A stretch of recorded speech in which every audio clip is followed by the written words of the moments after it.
Informe Nunca Más. CONADEP, Comisión Nacional sobre la Desaparición de Personas, 1984, Argentina. Capítulo 1. La acción represiva. Parte 4. Inciso C. Torturas.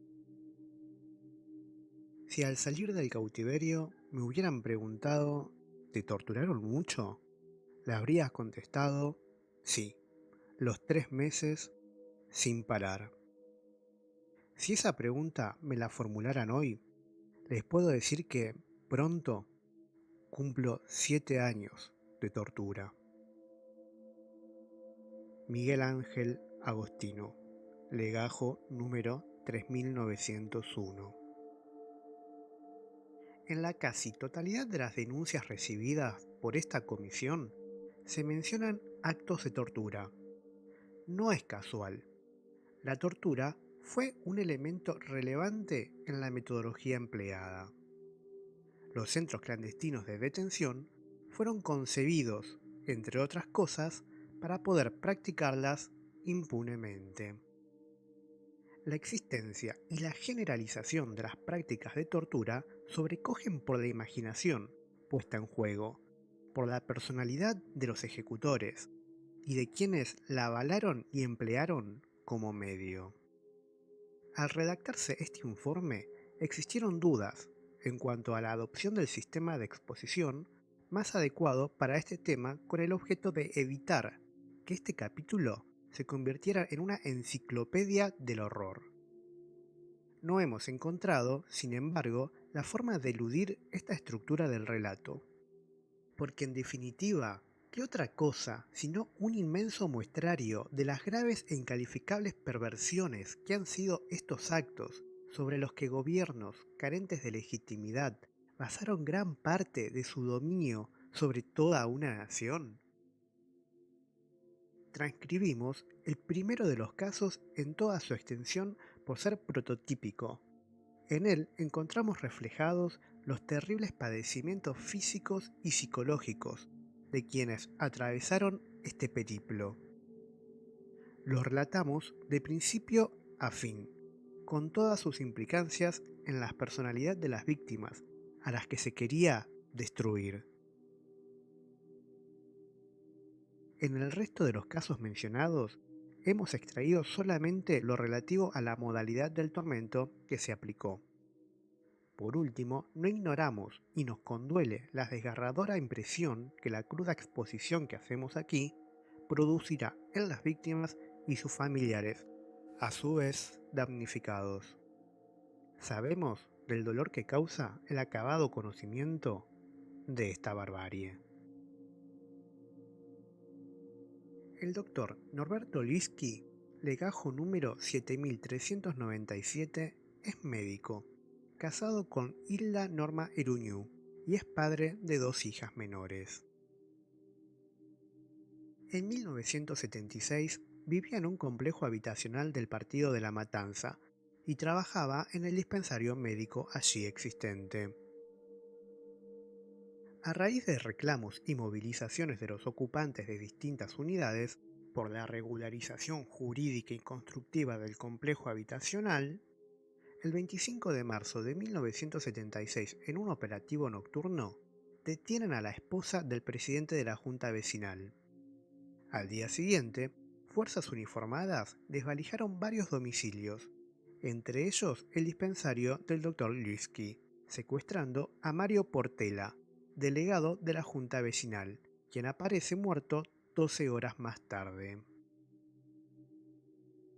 2 años después, con motivo de realizarse una misa por la libertad de la señora Cirila Benítez, esposa del presidente de la Junta Vecinal, fueron secuestradas varias personas. El 5 de abril de 1978, aproximadamente a las 22 horas, el Dr. Liski entraba a su casa en el barrio de Las Flores, en Capital Federal. En cuanto empecé a introducir la llave en la cerradura de mi departamento, me di cuenta de lo que estaba pasando porque me tiraron bruscamente de la puerta hacia adentro y me hicieron trastabillar. Salté hacia atrás, como para poder escapar. 2 balazos, una en cada pierna, que hicieron abortar mi intento. Sin embargo, todavía resistí, violentamente y con todas mis fuerzas para evitar ser esposado y encapuchado durante varios minutos. Al mismo tiempo gritaba a voz en cuello que eso era un secuestro y exhortaba a mis vecinos para que avisaran a mi familia y también para que impidieran que me llevaran. Ya reducido y tabicado, el que parecía actuar como jefe me informó que mi esposa y mis 2 hijas ya habían sido capturadas y chupadas. Cuando llevado por las extremidades, porque no podía desplazarme por las heridas en las piernas, atravesaba las puertas de entrada del edificio y alcancé a apreciar una luz roja intermitente que venía de la calle. Por las voces, órdenes y los ruidos de las puertas de los coches, en medio de los gritos de reclamos de mis vecinos, podría afirmar que se trataba de un coche patrullero. Luego de unos minutos, y a posteriori de una discusión acalorada, el patrullero se retiró. Entonces me llevaron a la fuerza y me tiraron en el piso de un auto, posiblemente un Ford Falcon, y comenzó el viaje. Me bajaron del coche en la misma forma que me habían subido, entre 4, y caminando por un corto trecho de 4 o 5 metros, que por el ruido era un patio de pedregullo, me arrojaron sobre una mesa. Me ataron de pies y manos a los 4 ángulos, y ya atado, la primera voz que oí fue la de alguien que dijo ser un médico, y me informó de la gravedad de las hemorragias en las piernas, y que por eso no intentara ninguna resistencia. Luego se presentó otra voz. Dijo ser el coronel. Manifestó que ellos sabían que mi actividad no se vinculaba con el terrorismo o la guerrilla, pero que me iban a torturar por ser opositor, porque no había entendido que en el país no existía espacio político para oponerse al gobierno del proceso de reorganización nacional. Luego agregó: lo vas a pagar caro. Se acabaron los padrecitos de los pobres. Todo fue vertiginoso. Desde que me bajaron del coche hasta que comenzó la primera sesión de picana, pasó menos tiempo del que estoy tardando en contarlo. Durante días fui sometido a la picana eléctrica, aplicada en encías, tetillas, genitales, abdomen y oído. Conseguí, sin proponérmelo, hacerlos enojar, porque no sé por qué causa. Con la picana, aunque me hacían gritar, saltar y estremecer, no consiguieron que me desmayara. Comenzaron entonces con un apareamiento sistemático y rítmico, con varillas de madera en la espalda, los glúteos, las pantorrillas y las plantas de los pies. Al principio el dolor era intenso, después insoportable. Por fin se perdía la sensación corporal y se insensibilizaba totalmente la zona paleada. El dolor, incontenible, reaparecía al rato de cesar el castigo, y se acrecentaba al arrancarme la camisa que se había pegado a las llagas para llevarme a una nueva sesión. Esto continuaron haciéndolo por varios días, alternándolo con sesiones de picanas, algunas veces en simultáneo. Esta combinación puede ser mortal, porque mientras la picana produce contracciones musculares, el apaleamiento provoca relajación del músculo, y el corazón no siempre resiste el tratamiento. En los intervalos entre las sesiones de tortura me dejaban colgado por los brazos, en ganchos fijos en la pared del calabozo en los que me tiraban. Algunas veces me arrojaron sobre la mesa de tortura y me estiraron atando de pies y manos a algún instrumento que no pude descubrir porque no lo vi. pero me producía una sensación de que me iban a arrancar cualquier parte del cuerpo. En algún momento, estando boca abajo en la mesa de tortura, sosteniéndome la cabeza fijamente, me sacaron la venda de los ojos y me mostraron un trapo manchado de sangre. Me preguntaron si lo reconocía, y sin esperar mucho la respuesta, que no la tenía porque era irreconocible, me dijeron que era una bombacha de mi mujer. Y nada más, como para que sufriera, me volvieron a vendar y siguieron apaleándome. A los 10 días del ingreso a ese chupadero, llevaron a mi mujer, Hilda Nora Eruñu, donde yo estaba tirado. La vi muy mal. Su estado físico era deplorable. Solo nos dejaron 2 o 3 minutos juntos, en presencia de un torturador. Cuando se la llevaron, pensé que era la última vez que nos veíamos, que era el fin para ambos. A pesar de que me informaron de que había sido liberada junto a otras personas, solo volví a saber de ella cuando, legalizado en la comisaría de Gregorio Laferrer, se presentó en la primera visita junto a mis hijas. También me quemaron en 2 o 3 oportunidades con un instrumento metálico. Tampoco lo vi, pero la sensación era que me apoyaban algo duro. No era un cigarrillo que se aplasta, sino algo parecido a un clavo calentado al rojo. Un día me tiraron boca abajo sobre la mesa. Me ataron como siempre, y con toda paciencia comenzaron a despellejarme las plantas de los pies. Supongo, no lo vi porque estaba tabicado, que lo hacían con una hojita de afeitar o un bisturí. A veces sentía que rasgaban, como si tiraran de la piel, desde el borde de una llaga, con una pinza. Esa vez me desmayé. Y de ahí en más fue muy extraño, porque el desmayo se convirtió en algo que ocurriría con pasmosa facilidad. Incluso la vez que, mostrándome otros trapos ensangrentados, me dijeron que eran las bombachitas de mi hija, y me preguntaron si quería que las torturaran conmigo o por separado. Desde entonces empecé a sentir que convivía con la muerte.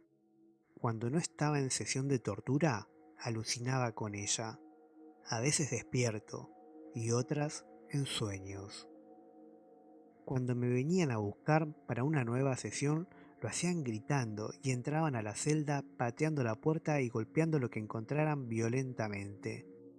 Por eso, antes de que se acercaran a mí, ya sabía que me tocaba. Por eso también vivía pendiente del momento en el que se iban a acercar para buscarme. De todo ese tiempo, el recuerdo más vívido, más aterrorizante, era ese de estar conviviendo con la muerte. Sentía que no podía pensar. Buscaba desesperadamente un pensamiento para poder darme cuenta de que estaba vivo, de que no estaba loco, y al mismo tiempo deseaba, con todas mis fuerzas, que me mataran cuanto antes. La lucha en mi cerebro era constante. Por un modo, recobrar la lucidez y que no me desestructuraran las ideas. Y por otro, que acabaran conmigo de una vez. La sensación era de que giraba hacia el vacío, en un gran cilindro viscoso por el cual me deslizaba sin poder aferrarme a nada, y que un pensamiento, uno solo, sería algo sólido para permitirme afirmarme y detener la caída hacia la nada. El recuerdo de todo este tiempo es tan concreto y a la vez tan íntimo que lo siento como si fuera una víscera que existe realmente. En medio de todo este terror, no sé bien cuándo, un día me llevaron al quirófano y nuevamente, como siempre, después de atarme, empezaron a retorcerme los testículos. No sé si era manualmente o por medio de algún aparato. Nunca sentí un dolor semejante. Era como si me desgarraran todo desde la garganta y el cerebro hacia abajo, como si garganta, cerebro, estómago y testículos estuvieran unidos por un hilo de nylon y tiraran de él al mismo tiempo que aplastaban todo. El deseo era que consiguieran arrancármelo todo y quedar definitivamente vacío. Y me desmayaba, y sin saber cuándo ni cómo recuperaba el conocimiento, y ya me estaban arrancando de nuevo. Y nuevamente me estaba desmayando. Para esta época, de los 15 a los 18 días a partir de mi secuestro, sufría una insuficiencia renal con retención de orinas.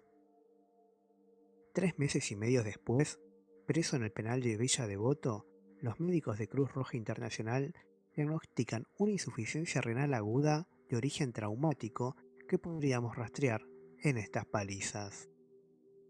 Aproximadamente 25 días después de mi secuestro, por primera vez, después del más absoluto aislamiento, me arrojan en un calabozo en el que se encontraba otra persona. Se trataba de un amigo mío, compañero del trabajo en el dispensario del complejo habitacional, el doctor Francisco García Fernández. Yo estaba muy estropeado. Él me hizo las primeras y precarísimas curaciones, porque yo, en todo ese tiempo, no tenía ni noción ni capacidad para procurarme ningún tipo de cuidado ni limpieza. Recién unos días después, corriéndome el tabique de los ojos, pude apreciar el daño que me habían causado. Antes me había sido imposible, no porque no intentara destabicarme y mirar, sino porque hasta entonces tenía la vista muy deteriorada. Entonces pude apreciarme los testículos. Recordé que cuando estudiaba medicina, en el libro de textos, en el famosísimo Hussein, había una fotografía en la cual un hombre, por el enorme tamaño que habían adquirido sus testículos, los llevaba cargado en una carretilla. El tamaño de los míos era similar a aquel, y su color de un azul negruzco intenso. Otro día me llevaron, y a pesar del tamaño de mis testículos, me acostaron una vez más boca abajo. Me ataron, y sin apuro, desgarrando conscientemente, me violaron, introduciéndome en el ano un objeto metálico. Después me aplicaron electricidad por medio de ese objeto, introducido como estaba. No se puede describir la sensación de cómo se me quemaba todo por dentro. La inmersión de la tortura se dio. Aisladamente, 2 o 3 veces por semana me daban una paliza. Ya no con instrumentos, sino generalmente puñetazos y patadas. Con este nuevo régimen comparativamente terapéutico, empecé a recuperarme físicamente. Había perdido más de 25 kilos y padecía la insuficiencia renal ya mencionada. 2 meses antes del secuestro, es decir, por febrero de ese año, padecí un rebrote de la antigua fiebre tifoidea. Entre el 20 y el 25 de mayo, es decir, unos 45 o 60 días después del secuestro, tuve una recidiva de la fiebre tifoidea asociada a mi quebrantamiento físico. A la tortura física que se aplicaba desde el primer momento se agregaba la psicológica, ya mencionada en parte, que continuaba a lo largo de todo el tiempo de cautiverio, aún después de haber cesado los interrogatorios y los tormentos corporales. A esto se sumaban vejaciones y degradaciones ilimitadas. El trato habitual de los torturadores y guardias con nosotros era el de considerarnos menos que siervos. Éramos como cosas, además cosas inútiles y molestas, Sus expresiones: vos sos bosta, desde que te chupamos no sos nada. Además, ya nadie se acuerda de vos, no existís. Si alguien te buscara, que no te busca, ¿vos creés que te iban a buscar aquí? Nosotros somos todo para vos. La justicia somos nosotros. Somos Dios. Esto dicho machaconadamente por todos, todo el tiempo, muchas veces acompañados de un manotazo, zancadillas, trompadas o patadas, o mojándonos la celda, el colchón y la ropa a las 2 de la madrugada, siendo invierno. Sin embargo, con el correr de las semanas había comenzado a identificar voces, nombres, entre ellos Tiburón, Víbora, Rubio, Panza, Luz y Teté. También movimientos que me fueron afirmando, conjuntamente con la presunción previa por la ruta que podría asegurar que recorrimos, en la opinión de que el sitio de detención tenía características de dependencia policial. Sumando los datos a los que se puede agregar la vecindad de una comisaría, una escuela vecina de donde se oían cantos de niña y la proximidad de las campanas de una iglesia, se puede inferir que se trató de la Brigada de Investigaciones de San Justo.